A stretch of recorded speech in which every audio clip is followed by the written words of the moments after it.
Varicose veins కి సరైన చికిత్స కోసం సంప్రదించండి ఎవిస్ హాస్పిటల్. నమస్తే రమగారు. నమస్తే జయ. రమగారు, పీరియడ్స్లో కొన్ని పనులు చేయమంటారు, కొన్ని పనులు చేయకూడదు అంటారు. అసలు పూర్వకాలం అయితే చక్కగా ఆ 5 రోజులు ఒక పక్కన కూర్చోబెట్టి పూర్తిగా రెస్ట్ ఇచ్చేవాళ్ళు, శరీరానికి మనస్సుకి కూడా. దానికి ప్రత్యేకించి ఒక ఆహారం కూడా తీసుకునేవాళ్ళు, అంటే సాత్విక ఆహారం తినాలి, అలాంటి నియమాలు కూడా ఉన్నాయి. సరే, రోజులు మారే, కాలంతో పాటు మనం కూడా పరుగులు పెడుతున్నాం, ఆడవాళ్ళు ఇంటికే పరిమితం కావట్లేదు కాబట్టి కొన్ని చిన్న చిన్న మార్పులు చేసుకున్నాం. కానీ కొన్ని విధానాలు మాత్రం మనం మార్చుకోం. ఫర్ ఎగ్జాంపుల్, పచ్చళ్ళు పట్టుకోకూడదు, లేకపోతే బీరువా పట్టుకోకూడదు. బీరువా పట్టుకోము, కూడదు ఏమో నాకు తెలియదు, కానీ తీయము, అన్నిట్లో చేతులు పెట్టేయము, ముఖ్యంగా పూజ చెయ్యము, పూజ గదిలోకే వెళ్ళాం. ఊడ్చే అవకాశం లేకపోతే అలా వదిలేస్తాం. పూర్తిగా అయిపోయిన తర్వాత స్నానం చేశాకే మనం అటువైపుకి వెళ్తాం. కానీ ఈ మధ్యకాలంలో కొన్ని సోషల్ మీడియాలో నేను చూస్తూ ఉన్నాను అమ్మగారు, ఎందుకు చేయకూడదు, తప్పేంటి, ఇది కూడా భగవంతుడు ఇచ్చిందే కదా, మొత్తం ఆయన బిడ్డలమే కదా, చేస్తే ఏమవుతుంది, నేను ఇలా చేసేసాను, నాకేం కాలేదు, నేను చాలా హ్యాపీగా ఉన్నాను, ఇలాంటి కామెంట్స్ చూస్తూ ఉన్నామండి. మీరు ఏదైనా చెప్తారా నాకు? కొన్ని విషయాలు ఎందుకు మాట్లాడుతూ ఉన్నామో తెలియకుండా మాట్లాడుతూ ఉంటాను జయ.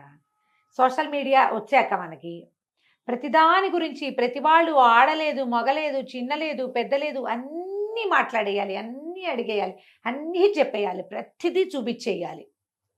ఏదనిపిస్తుంది అనిపిస్తే ఏ ఊహ వస్తే ఆ ఊహ ప్రతిసారి నేనైతే నాకు ఒక ట్యాగ్ లైన్ ఉంటుంది, ఫాలో యువర్ ఓన్ రిలీజియన్.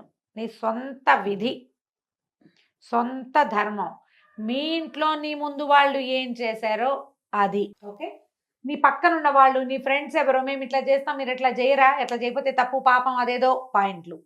ఈ పాయింట్లతోటి వీళ్ళేమో కాంప్లికేటెడ్గా అయిపోయి వాళ్ళని కాంప్లికేషన్స్ వచ్చి ఓసిడీలు వచ్చేసి పిచ్చి వెర్రి ఎత్తిపోయి జబ్బులు చేసి చచ్చిపోతున్నారు. ఏమనాలంటే ఒకసారి ఎంత దిక్కుమాలిన మాటలు మాట్లాడతారంటే, దేవుళ్ళు ఎందరు, వాళ్ళల్లో వాళ్ళకి తేడాలు. ఈ పూజలు మేము చేయకూడదు, 3 రోజులు చేయకూడదు, 5 రోజులు చేయకూడదు, 7 రోజులు చేయకూడదు, 8 రోజులు చేయకూడదు. ఇదొకటి. నేను 3వ రోజు ఇవాళ నేను గుళ్ళోకి వెళ్ళొచ్చా, నేను అక్కడికి వెళ్ళొచ్చా, సత్యనారాయణ వ్రతానికి నేను వెళ్ళకూడదని నీకు తెలుసు, నువ్వు అడుగుతావు.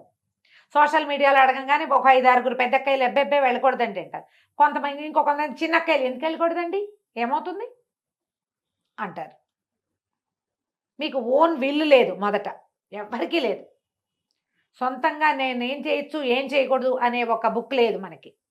మన ఇంటికి ఒక రూల్ బుక్ ఉంది, ఆ చచ్చిన మన ఇంటి రూల్స్ మనం వినం. ప్రతి ఒక్కరికి ఉంటుందిగా, ప్రతి ఒక్కరికి ఇదైతే ఉంటుంది కదా. పీరియడ్ సమస్య ఈ సంవత్సరమే పుట్టింది కాదుగా, సోషల్ మీడియాతో పుట్లా, అది అనాదిగా దాంతోటే మనం బతికుంటున్నాం, మనం ఉన్నాం, అసలు అంతే కదా, అనాదిగా ఉన్నదే కదా. ముందు నుంచి ఫాలో అయ్యే వాటిలో అమెండ్మెంట్లు చేరుతూ వస్తూనే ఉన్నాయా. 50 ఏళ్ళ నాడు పీరియడ్ వస్తే కాలేజీ స్కూళ్ళకి వెళ్ళేవాళ్ళు కాదు, అసలు కాలేజీలే లేవు అప్పుడు, తర్వాత వచ్చినాయి. పీరియడ్స్లో ఉంటే ఏదో విడివిడిగా ఇంట్లో బయట కూర్చొని కాలేజీకి వెళ్ళి చదువుకొచ్చేవాళ్ళు. అందుకని కాలేజీ నుంచి రాగానే అందరూ బట్టలు మార్చుకునేవాళ్ళు. ఆఫీస్ తర్వాత ఆఫీసులు వచ్చాయి, ఉద్యోగాలకు వెళ్తున్నారు. మధ్యలో డ్యాన్స్ అయ్యి, ఎగిరి దూకు, షటిల్ ఆడు, బ్యాడ్మింటన్ ఆడు, ఇది వాడుకో, దానివల్ల అది కూడా ఆడేయచ్చు లాంటి యాడ్స్ కూడా చూసాం. అవును, ఇది కరెక్టా, అది కరెక్టా, పీరియడ్స్లో ఏం ప్యాడ్స్ వాడాలి అనేది ఓ విస్తృతమైన చర్చలు చేసాం అందరం, పిల్ల మేక ఎవరిని వదిలిపెట్టలా, పెద్దవాళ్ళు చిన్నవాళ్లతో సహా. అక్కడి నుంచి ఈ గోల. ఇప్పుడు పూజ ఎందుకు చేయకూడదు, నేను చేశాను, this is my first day, I'm doing puja లాంటి వ్యవహారాలు కూడా వచ్చినాయి. అమ్మ, 2 ప్రధానమైన విషయాలు మనం తెలుసుకోవాలి. మనం రోజువారీ క్రియల్లో మాట్లాడదాం. మొదట, నువ్వు స్నానం ఎప్పుడు చేస్తారు జనరల్గా అందరూ? ఉదయమో మధ్యాహ్నమో చేస్తాం, ఎలా కుదిరితే ఎట్లా. దాని తర్వాతే భోజనం చేస్తారు కదా. అన్నం తినగానే మీరు స్నానం చేస్తున్నారా ఎవరైనా? అన్నం తిని స్నానం చేయకూడదు, బేసిక్ రూల్ తెలుసు కదా. అవును. ఎందుకు? దానికి ఒక క్వశ్చన్ ఉందిగా, సైన్స్. ఏమిటి? అన్నం తిన్నాక మనం పొట్టలోకి ఇంత ఆహారం పడేస్తే శరీరంలో ఉన్న రక్తం అంతా వెళ్ళి ఆ పొట్ట మెషిన్ మీద పనిచేస్తుంది. అవును.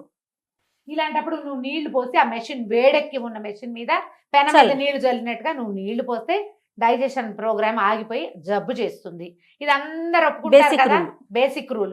పిల్లలకి కడుపు నిండా పాలు ఇచ్చి లేదా బాగా చక్కగా సెర్లాక్ తినిపించి నీళ్లు పోతే కక్కేస్తారు, తెలుసు కదా అందరికి. అవునండి కదా. ఇప్పుడు పీరియడ్ టైం అందరికీ రాదు, కొంత మగవాళ్ళకి అస్సలు 0, ఓన్లీ ఆడవాళ్ళకి. 10 ఏళ్ళు దాటిన తర్వాత 50 ఏళ్ళకి 55 ఏళ్ళకి దగ్గరలో ఈ మొత్తం పీరియడ్ అంతా ప్రతి నెల ఈ ఋతు అవస్థ ప్రతి ఆడవాళ్ళకి వస్తుంది. ఋతుస్రావం అత్యంత సహజమైన క్రియ. స్త్రీ శరీరంతో చేయబడుతుంది అది. నెలంతా మీ శరీరం ఏం చేస్తుంది, ఒక 20 రోజుల పాటు పనిచేసి స్త్రీల లోపల గర్భధారణకి అనువుగా ఒక బ్యాగ్ని ఏర్పరుస్తుంది. అవును. దాని పని అది చేసుకుంటూ ఉంటుంది దాని సిస్టమ్ ప్రకారం. ఎప్పుడైతే గర్భధారణ సమయం దాటిందో, ఎప్పుడైతే ఓవ్యులేషన్ పీరియడ్ దాటిపోయింది, అక్కడ ఏమి ఓవ్యులేట్ అవ్వలేదు, ఏం అవ్వలేదు, గర్భావస్థ రాలేదు. తర్వాత ఏమవుతుంది, ష్రెడ్ అయిపోయి దాని అంతట అది ఊడిపోయి దాని ఏ ముచుకకి అది పట్టుకుని ఉన్నదో ఆ బ్యాగ్ అది వదిలేస్తుంది. అది స్లోగా బయటకు వచ్చేస్తుంది, డిశ్చార్జ్ అయిపోతుంది. డిశ్చార్జ్ అయి సహజంగా అత్యంత సహజమైన క్రియ. దీని గురించి వెగటుగా మాట్లాడడానికి వీల్లేదు. ఎందుకంటే నీ బతుకు దాని మీద ఉంది, మనుషుల పుట్టుక దాని మీదే ఉంది. దాన్ని గౌరవించి తీరాలి. ఈ స్ట్రెచ్ చేసే టైంలో శరీరం లోపల ఎక్కడో ఉన్నది, అది ఒక మార్గం ద్వారా నిదానంగా అది బయటకు వచ్చేటప్పుడు శరీరంలో ఉన్న క్రియలన్నీ స్లో అయ్యి ఈ క్రియకి దోహదం చేస్తాయి. సైన్స్ డాక్టర్లు కూడా చెప్తారు కదమ్మా. ఏ డాక్టర్ గైనకాలజిస్ట్ అయినా చెప్పేదేగా. పీరియడ్స్లో రెస్ట్ ఇవ్వండి అని చెప్పే డాక్టర్లు లేరా? ఉన్నారు, 100% ఉన్నారు. అవసరమైతే చేయండి అమ్మా, అవసరం లేకుండా మీరు సీనియర్ గైనకాలజిస్టులు 100 మంది ఇంటర్వ్యూలు చూస్తాను చేయా నేను. అవునండి. గైనకాలజిస్ట్ అనగానే ముందు అదే వింటాను నేను మిగిలిన మానేస్తా. పీరియడ్ టైంలో సాత్వికంగా తినండి. గైనకాలజిస్ట్ చెప్పకర్లా, మన ఇంట్లో ఉన్న ముస్సిలి మా అమ్మ కూడా చెప్తుంది. అవును, హాయిగా లైట్ ఫుడ్ తినండి, రెస్ట్ తీసుకోండి, ఓ పక్కన ఉంచండి. కొంతకాలము దీని మీద అవగాహన లేక వీళ్ళని స్నానాలు చేయనివ్వకుండా ఒక మురికి చీకటి కొట్లలో వాళ్ళని చూస్తేనే పాపం అన్నట్టుగా జరిగింది. నేను కాదని అన్నం, ఒక రకమైన అవగాహన లోపమే కానీ అసలు క్రియ మాత్రం చేశారు. వీళ్ళకి రెస్ట్ మాత్రం ఇచ్చేవాళ్ళు. అవును, దీనికి ప్రధానంగా కావాల్సింది రెస్ట్. అది జరిగింది, అదైతే జరిగేది. వాళ్ళని ఇంటి పనులలోకి రానివ్వకుండా ఓ పక్కన వచ్చారు, చూస్తేనే పాపం అన్నట్టుగా ప్రవర్తించిన వాళ్ళు కూడా కొంతమంది ఉన్నారు. వాళ్ళకి అవగాహన లేక, అది ఎక్కడ పర్సెంటేజ్ తక్కువ కదండి, చాలా తక్కువ. ఆ ఒకటి హైలైట్ చేసి మాట్లాడకండి దయచేసి. మీరెవ్వరూ ఆ పరిస్థితుల్లోకి వెళ్ళాల. ఇప్పుడు సమాజంలో ఉన్న వాళ్ళు ఎవరు దాన్ని చూసిన వాళ్ళు చాలా 10% కూడా లేదు. అవునండి. ఇప్పుడు మాట్లాడే వాళ్ళు ఎవరికి దాని గురించి తెలియదమ్మా. అక్కర్లేని మాటలు అవన్నీ పక్కకుంటే సరిపోతుంది. అయిందా? ఇప్పుడు ఇది డిశ్చార్జ్ అయిపోతుంది నిదానంగా. అప్పుడు నువ్వు తిండికి ఎక్కువ అవి ఇవి తినేసి వృక్ష పదార్థాలు తిని పొట్టకి పని కల్పించద్దు. నీ గర్భంలో పొట్టలో వేరే క్రియ జరుగుతోంది, దాన్ని స్లోగా జరగనివ్వు. జరిగిపోతుంది దాని దారినది.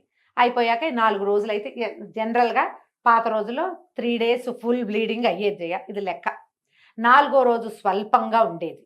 5వ రోజున మార్నింగ్ 5వసారి స్నానం చేస్తే 5th day మార్నింగ్ మీరు తల స్నానం చేస్తే మీరు పూజ చేసుకోవచ్చు, ఇది చేసుకోవచ్చు, అన్నీ చేసుకోవచ్చు అనే విధి ఎప్పుడు ఉండేదంటే, అప్పట్లో ఆడవాళ్ళు వంగి లేచి కూర్చుని నీళ్లు పట్టుకుని నీళ్లు తెచ్చుకుని కూర్చుని గొంతు కూర్చుని వంట చేసి బావిలోంచి నీళ్లు తోడుకుని చల్లటి నీళ్ళ స్నానం చేసి వాకిళ్ళూడ్చి బియ్యం దంచి ఇన్ని పనులు చేసేటప్పుడు ఈ 4 days ఖచ్చితంగా ఉండేది. నాకు కూడా తెలుసు, నా సొంతంగా కూడా. ఎప్పుడైతే మనం ఈ సుఖాలు అలవాటు పడే బాత్రూమ్కి వెళ్ళడానికి నడవము, మనము కింద కూర్చోము, కింద కూర్చుని ఏ పని చేయము, ఏమి దంచము, తొడము, కడగము, ఊడము, చెరగము, ఏ పనులు లేవు. ఇప్పుడు పీరియడ్స్ పైకి కిందకి సహజంగా అయిపోతున్నాయి అందరికీ కూడా. ఇప్పటికీ కూడా 4th day బ్లీడింగ్ పూర్తిగా ఆగిపోయే వాళ్ళు 50% ఉన్నారా లేదా?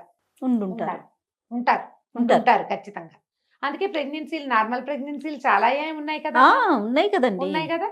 నార్మల్ ప్రెగ్నెన్సీ ఎవరికి వస్తుంది? పీరియడ్స్లో ఫ్లక్చుయేషన్స్ లేని వాళ్ళకి నార్మల్గా ప్రెగ్నెన్సీలు వచ్చేస్తాయి. ఏదో ఫ్లక్చుయేషన్ ఇబ్బంది ఉందంటే మీరు పని చేయకపోవటం వల్లే అని నేను అన్ను. రకరకాల ఎలిమెంట్స్ అయ్యి ఉంటాయి. అయిందా? ఇప్పుడు ఈ క్రియలో ఇది సహజమైనది, మీకు అందరికీ తెలుసు, నేను మళ్ళీ చెప్పాను. వేరే పూజ దగ్గరికి వద్దాం. వాట్ ఈజ్ పూజ? ఏంటమ్మా పూజ? భగవంతుడు నువ్వు 2 పూలు తెచ్చి ఊరికే ఇక్కడ పడేసి అలంకారం చేసుకోవటం కాదు. నీ పూజ చేస్తే మన శరీరంలో ఉన్నటువంటి బ్లడ్ పైకి వెళ్తుంది. చక్రాస్లో ఉన్న ఎనర్జీ పైనున్న సహస్రారంలో ఉన్నటువంటి శక్తిని చూడ్డానికి పైకి వెళ్తుంది. అది మనకి ఇప్పుడు పీరియడ్లో శక్తి అంతా ఎక్కడికి వెళ్తోంది? తిరోగమనంలో ఉంది, కిందకి వెళ్తోంది. ఈ కిందకెళ్ళే శక్తిని నువ్వు పట్టిలాగి పైకి తీసుకెళ్తానంటాం. ఏంటి గొప్ప అది? ఏంటమ్మా అది? ఎందుకు చేయాలి ఆ పని? పూజ అంటే నువ్వు పువ్వులు పెట్టడం, ఐఎమ్ డూయింగ్ పూజ, నాకు ఇంగ్లీష్లో 4 వాక్యాలే వచ్చమ్మా, అంతకంటే రావు, ఇవే వచ్చు. డూయింగ్ పూజ అంటే ఏమొచ్చు మీకు? ఏవో 2 పువ్వులు పెట్టి ఒక దీపారాధన చేసి ఒక అగరత్తులు వెలిగిస్తే అది పూజ ఏమి అయిపోదు. ఇది ఊరికే క్రియ చేస్తున్నాం అంతే మనం. పూజ అంటే ఏదైనా చదవటం, ఏదైనా భగవంతుడికి ఆత్మ సమర్పణ చేయటం అమ్మా పూజ అంటే. అది క్రియ కాదు, ఉమ్, ఉమ్. క్రియ కాదు. ఈ పై క్రియ చేసి నేను పూజ చేశాను, పీరియడ్స్లో ఉన్నాను, నేను చేస్తున్నాను, నాకేమీ కాలేదు, మీకు కూడా ఏం కాదు, చెయ్యండి అంటే నువ్వు ఒకదానివి 2 పువ్వులు పెడతావు. నేను అట్లా పెట్టను, నా పూజ అది కాదు.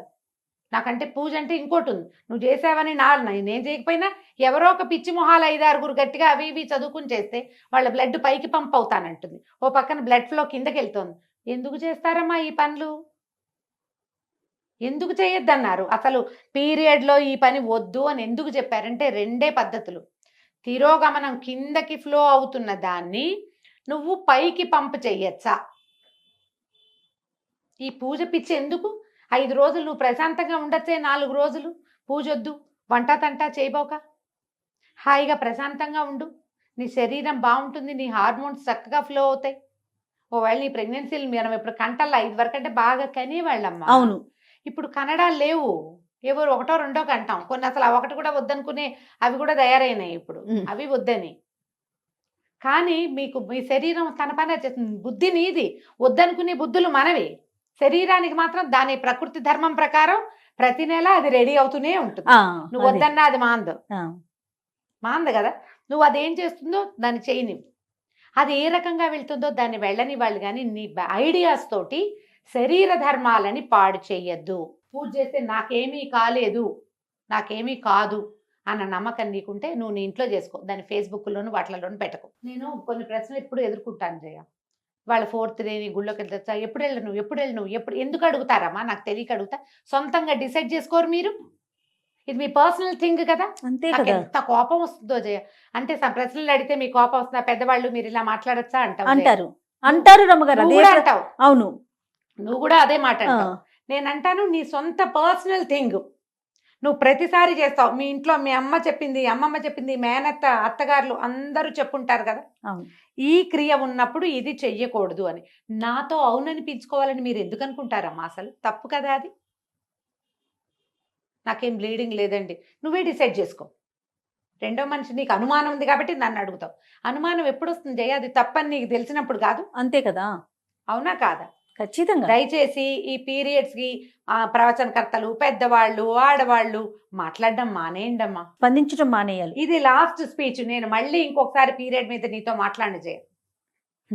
పీరియడ్స్ గురించి ఇక నన్ను అడగద్దు, నేను చెప్పను. ఇవి వినడం వల్ల మీరు కేసులు చుట్టాలని నేనేమో అవి చూస్తున్నాను.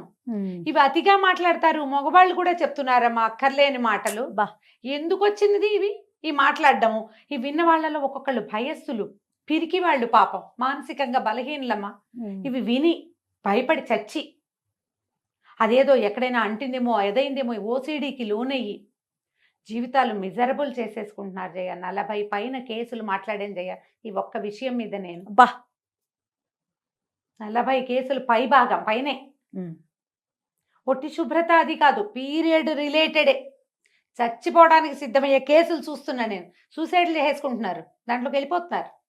పిల్లలు కలిపేశారని, ముట్టు కలిసిపోయిందని, అదేదో పంప మునిగిపోతుందని, ఆ 3 రోజులు వాడుకున్న బట్టలు మళ్ళీ వాడుకోకూడదని, గాజులు వేసుకున్న వాళ్ళు గాజులు కూడా తీసి బయట పారేయాలని, ఎన్నెన్నో మార్చాలి, ఇల్లంతా కడిగేసేయాలి, బట్టలన్నీ ఉతికేసేయాలి, దుప్పట్లన్నీ తీసి బయట పారేసేయాలి, పిల్లలు స్కూల్ నుంచి ఇంటికి వస్తే డేగ కళ్ళతో ఆ పిల్లలకి తల్లికి రిలేషన్ ఉండటల్లా ఇట్లా అవుతోంది. మీరందరూ మాట్లాడడం మానేయండి దయచేసి. అయితే అతివృష్టి రేపు అనావృష్టి అనావృష్టి. చూస్తున్నాం. అవునా కాదా రమ్మగారు? ఎవరి ఇళ్లలో ఏముందో వాళ్ళ ప్రకారం వాళ్ళని పాటించుకోనివ్వండి దయచేసి. పీరియడ్స్ లో చేయొచ్చా అని ఎవరైనా అడిగితే అమ్మా, ప్రవచనకర్తలు మీరు మాట్లాడకుండా ఉంటే చాలా రకాల మానసిక సమస్యలకి అసలు సమాధానాలు లేని స్థితిలో వాళ్ళని పెట్టేసిన వాళ్ళం అవుతున్నాం. నేను కూడా ఇంక్లూడెడ్ జయ. నేను చెప్తున్నా కదా, చేసిన పాపం చెప్తే పోతుంది. ఇదే లాస్ట్ వీడియో జయ. ఇక మళ్ళీ పీరియడ్ రిలేటెడ్ ఇష్యూ క్వశ్చన్, ఏ పండగ గురించి నువ్వు పీరియడ్లో ఉంటే ఎప్పుడు చేసుకోవాలమ్మా? పోలిపాడ్యమి నాడు దీపం పెట్టాలి. పాడ్యం వెళ్ళిపోయే రోజు నువ్వు బయట ఉన్నావు, 5 రోజుల తర్వాత మార్గశిర మాసంలో దీపం పెట్టమని నేను చెప్పచ్చా నీకు? తప్పు కదా. వినాయక చవితి నాడు పీరియడ్ వచ్చింది, ఎప్పుడు చేసుకోవాలి?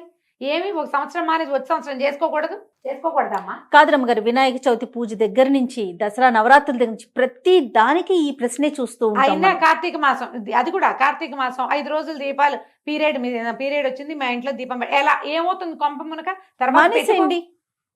తర్వాత పెట్టుకో.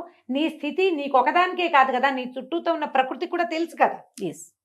పిల్లలుంటే పెట్టించండి, లేకపోతే మానేయండి. కేవలం కామెంట్లలో ప్రశ్నలు మీ దాకా తీసుకొస్తున్నారు అమ్మగారు, కానీ మీరు పర్సనల్ గా కూడా ఎన్నో ప్రశ్నలు మాట్లాడతా. ఎదుర్కోవాల్సి వస్తుంది, మాట్లాడాల్సి ఈ వస్తుంది. 5 రోజులు పెట్టుకోలేనమ్మా, ఇప్పుడు ఏం చేయనమ్మా, ఆ తర్వాత పెట్టుకోండి అమ్మా అని చెప్తా. ఇదే ఆన్సర్. అవునని చెప్పాలి జయ, కనీసం 30 మందికి చెప్పా ఈ మాట, తెలుసా? కార్తీక మాసం రోజు దీపం పెట్టుకోవాలి కదమ్మా, పీరియడ్ లో పెట్టుకోలేము, అప్పుడు ఎలాగమ్మా? మీ ఆయనతో పెట్టించండి. మొగుడు ఒప్పుకోకపోతే కొట్టుకు చేస్తారా మీ ఇద్దరు ఈ విషయం మీద? వదిలేయండి. ఈ పీరియడ్ ఇంత గోల్ చేస్తోందమ్మా, సహజమైన క్రియని ఎంత కాంప్లికేటెడ్ చేసేసుకుంటారు. చిన్న పిల్లల ముందు, పెద్దవాళ్ళు మీరు అన్నట్లుగా అందరి ముందు మాట్లాడేయాల్సిన పరిస్థితి వచ్చేస్తుంది. అంటే అదేదో దాచేది కాదు, కానీ మాట్లాడుకోవాల్సిన అవసరం కూడా లేదు కదా. లేదు, మీ ఓన్ సిస్టమ్ ని ఫాలో అవ్వండి.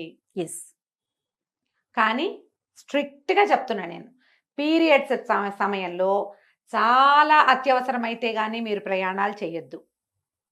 సాధ్యమైనంత లైట్ ఫుడ్, సింపుల్ ఫుడ్ తీసుకోండి. సాధ్యమైనంత తక్కువ పని చేయండి. పూజ అని మీరు దేన్ని భావిస్తున్నారో, ఏదైతే మీలో ఆధ్యాత్మిక భావాల్ని పెంపొందిస్తుందో ఆ పని చెయ్యొద్దు. ఇట్స్ ఏ నో, మీన్స్ నోయే. ఆధ్యాత్మిక భావాల పెంపొందించడం అంటే బ్లడ్ ఊర్ధ్వగామి అవుతుంది, రక్తం పైకి వెళ్తుంది, అది చేయకూడదు. శరీరాన్ని దాని పని దాన్ని చేసుకొనివ్వండి. రైట్.